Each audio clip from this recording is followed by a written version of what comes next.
I'm joined by University of Central Oklahoma quarterback Stephon Brown. Steph, thank you for taking time to talk to me today.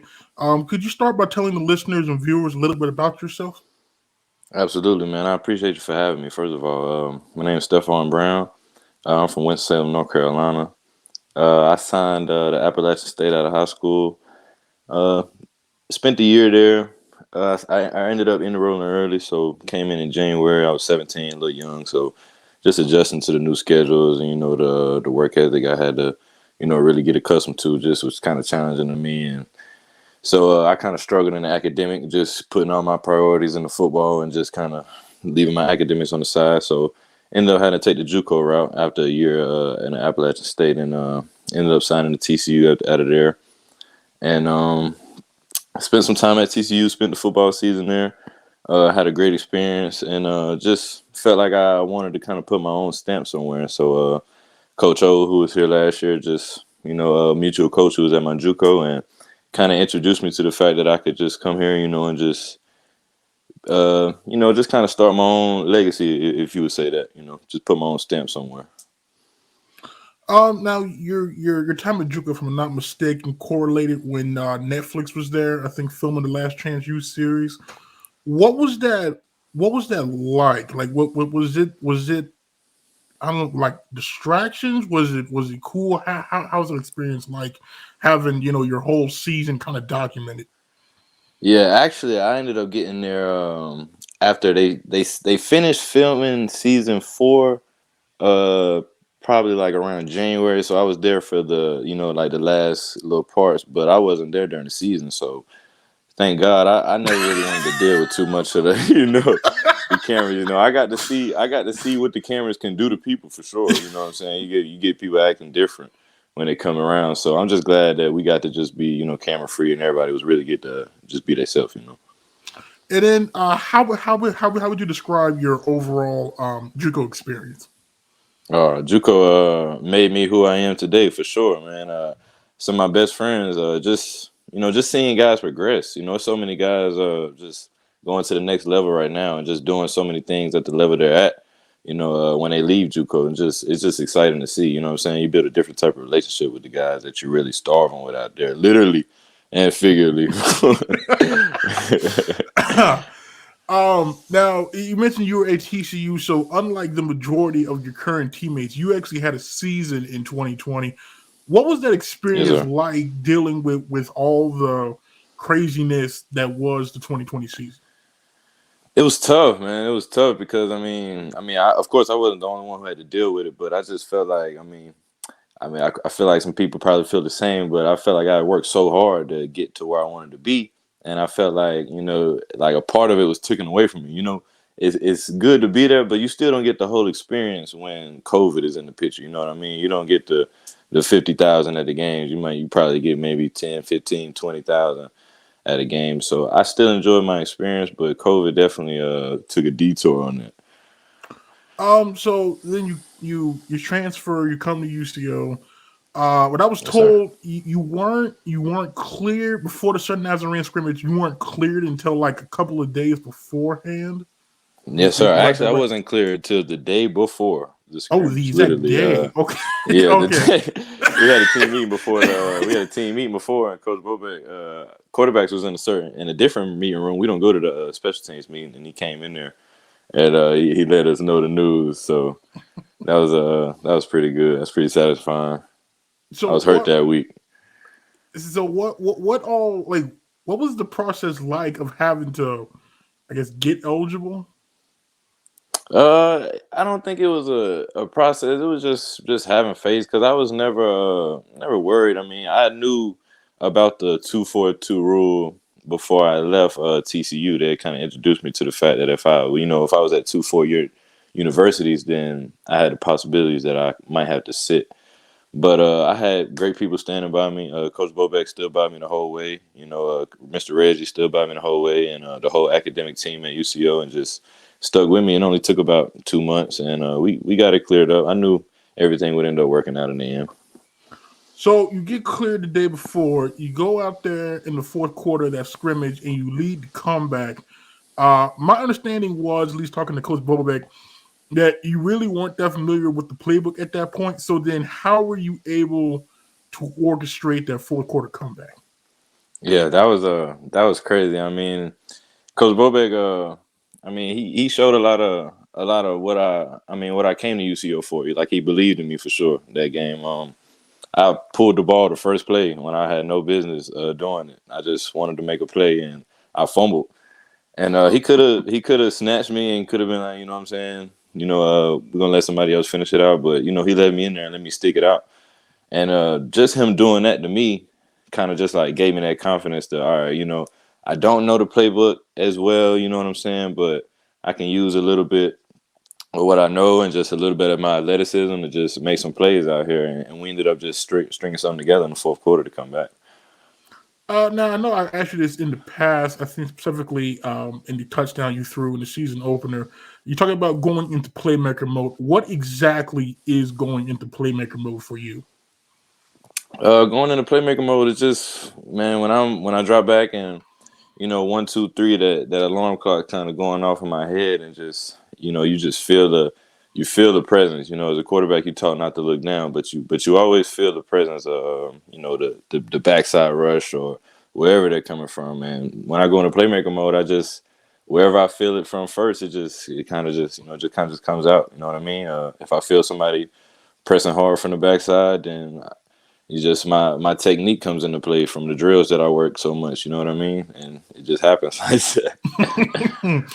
So, week one, Missouri Western. This is the first time a lot of people get to see you, and you come out and you have two great plays in the first half. You have the touchdown run on the fourth down, and then you have that Yes, sir. throw to Marquise that made the whole press box silent for a good 2-3 minutes. Uh, Yes, how sir. are you?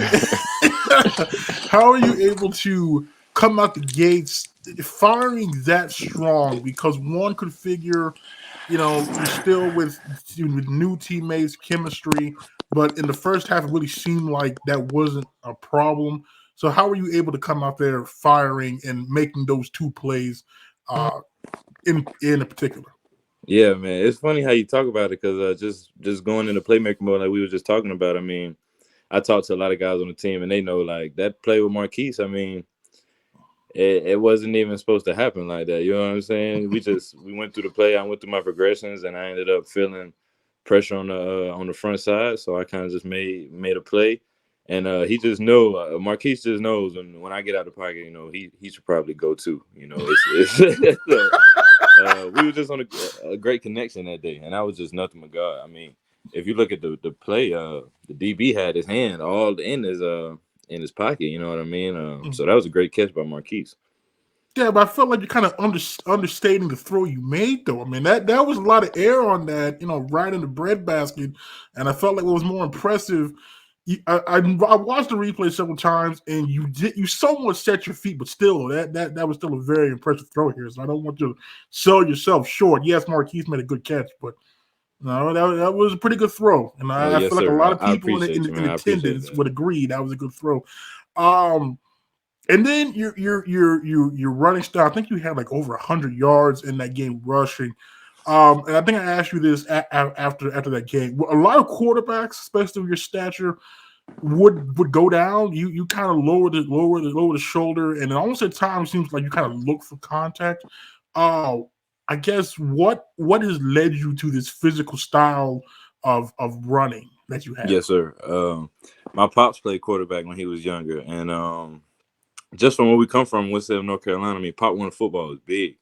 So I played running back my first couple of years, and I mean, I was always a little bit bigger than everybody, so that was just my position. So I've always had that, what I'm saying, physical mindset to just, if you run through somebody, they don't want to come the next time as hard as they came the first time. You know what I mean? And just stuff like that. Just, I mean, of course, preserving my body for the team is number one on my mind, but it's just sometimes in the game where I just feel like maybe I can wake the team up with this, or maybe I can set the tone of the game if I, what I'm saying, if I set the tone and kind of drop my shoulder a little bit on this corner running up. But you got to pick your spots. I'm not just going to pick the top linebacker on the team and let them try to give them my all on the sideline. I got to be healthy. The best ability is availability. You know what I mean?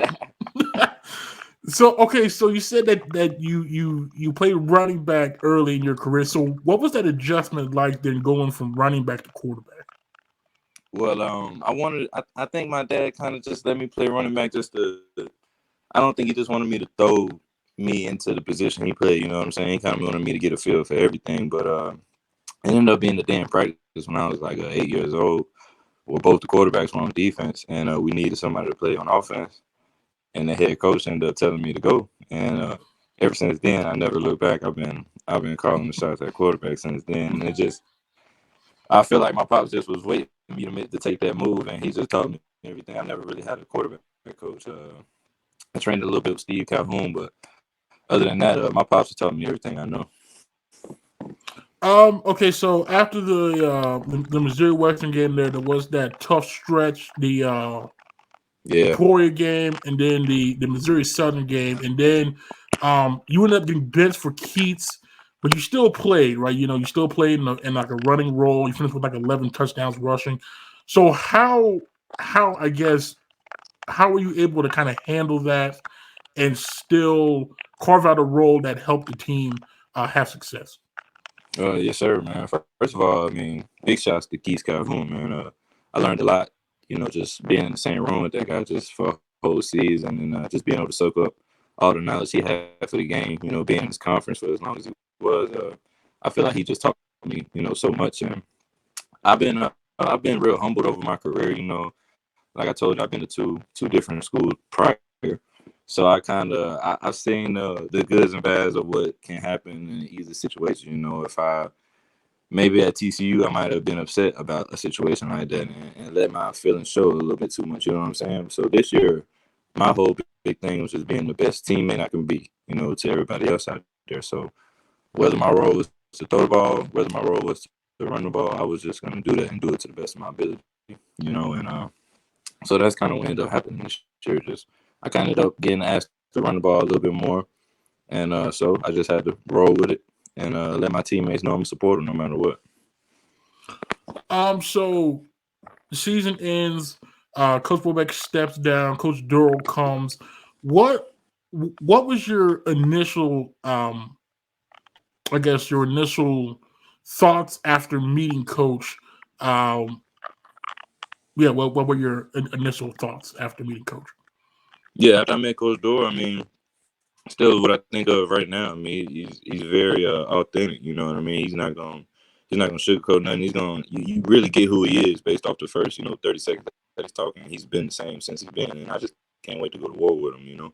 I appreciate what he's doing for the program. It's just really just kind of bringing everybody together. You know what I mean? We've been doing a lot of team stuff, and just I think it's really helpful for us, and it's kind of what we need. Right now with everything. Everybody's getting pulled in different directions right now. So just with the team things we got going on, more guys are speaking up, and he's been great for us right now so far. He's been great. Now you are, I believe, you're the only quarterback currently on the roster, at least last time I checked, that has taken a snap in a collegiate game. So that being said, here you're kind of the leader in that room. What do you feel like you have to do to, I guess, lead and set the example for the other quarterbacks? Just exactly kind of what I was just telling off of Coach Durrell. Just I think he's kind of bringing the best out of everybody with just being more vocal. He talks about when you get fatigued, we kind of shut down a lot. So my big thing this all season is just encourage everybody. What I mean? Encourage everybody as if I was encouraging my own. You know what I mean? So I can definitely Keats just work with the guys. You know what I mean? Anytime I was just throwing out there with Sawyer the other day, and that can I throw with you? I'm like, man, you don't never have to ask me to throw me. Like, you can always come out here. You know what I'm saying? So just trying to get everybody on the same page. They do with family. Okay, so this senior year, what are your goals for the team, and what are your goals for yourself entering this season? The goals for the team for sure. We want to win a championship.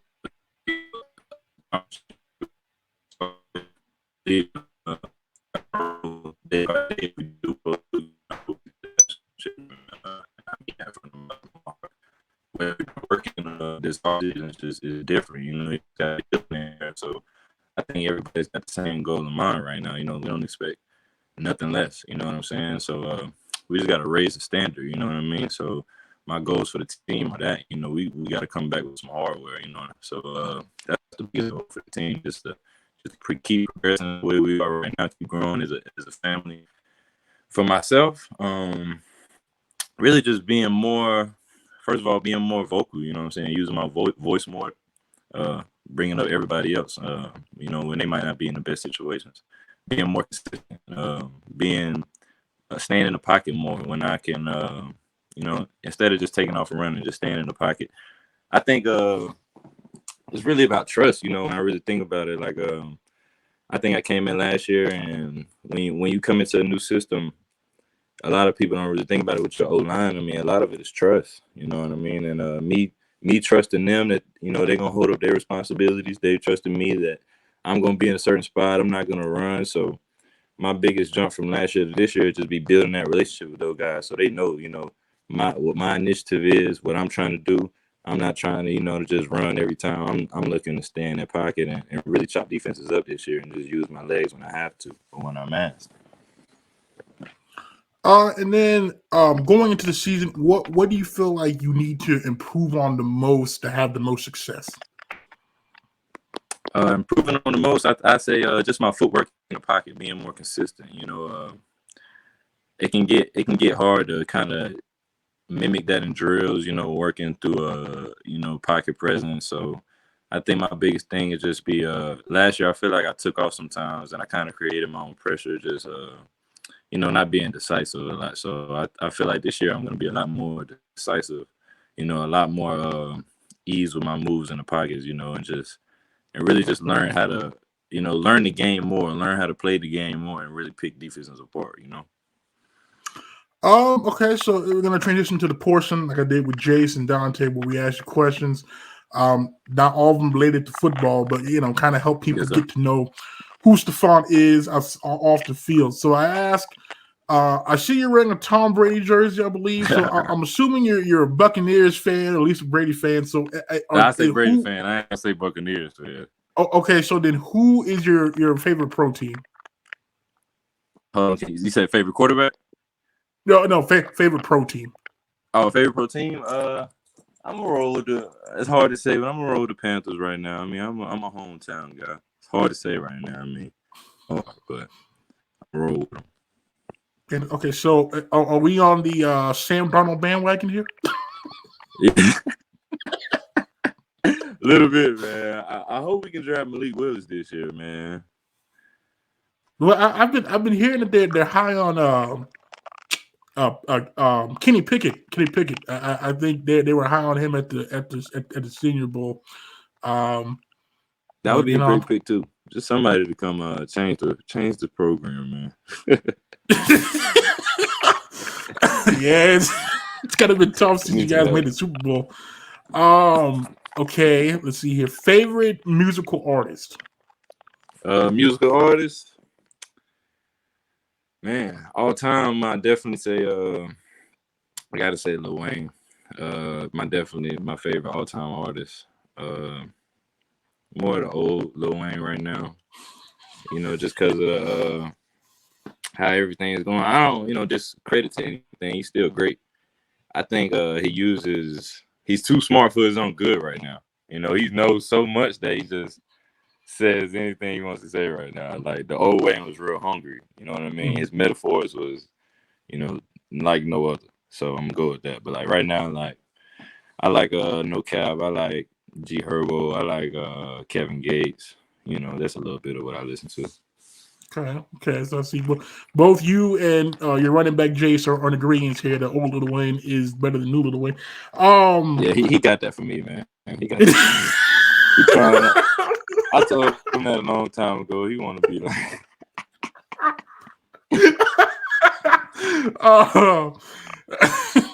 Okay. Well then, I put him on. I put him on to him. Well, I really he sure did not give you credit for it. So you kind of made it sound like he had been in the old Lil Wayne camp for quite some time. So okay, Yeah, I was well, looking at his interview. He was saying something about what Lil Wayne was doing now. I was just like, no, man. No. You got that wrong. Coming from a real Wayne fan, man, I'm gonna let you know Lil Wayne is the greatest, man.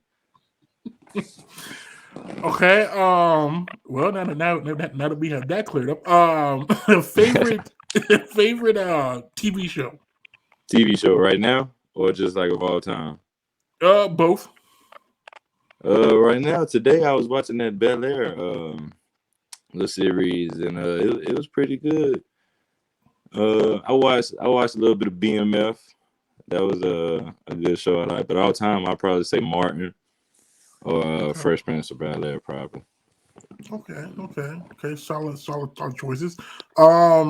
Favorite hobby outside of football. Can you say that one more time? Favorite hobby outside of football. Oh, favorite hobby? I like to fish, man. I love to fish. I haven't had time to fish since I've been in Oklahoma like I was when I was in Texas, but I love to fish.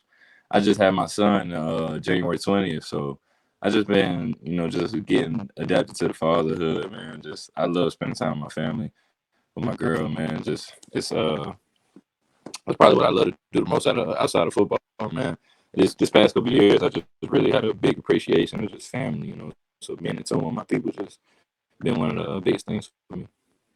Well, I want to wish you congratulations on your on being a father there. That's a huge responsibility now, Yes, sir. huge life step. But I'm happy for it. I know that. Well, there we I go. appreciate you, man. You sure gonna see him at the games this year, man. Okay, well, hey, I'm looking forward to seeing the man. Okay, all right, Yeah, there we man, go. I'm looking forward to everything this year, man. I feel like it's gonna be an exciting year. Okay, let's see here. Okay, favorite food. Favorite food. I'm from the South, man, so I just love I love macaroni, fried chicken, cornbread, greens, everything my grandma made. I like fish sandwiches, stuff like that. You know what I'm saying? You can never go wrong with that. Ever. Mashed potatoes. Good stuff. You have a pregame ritual or routine that you normally do?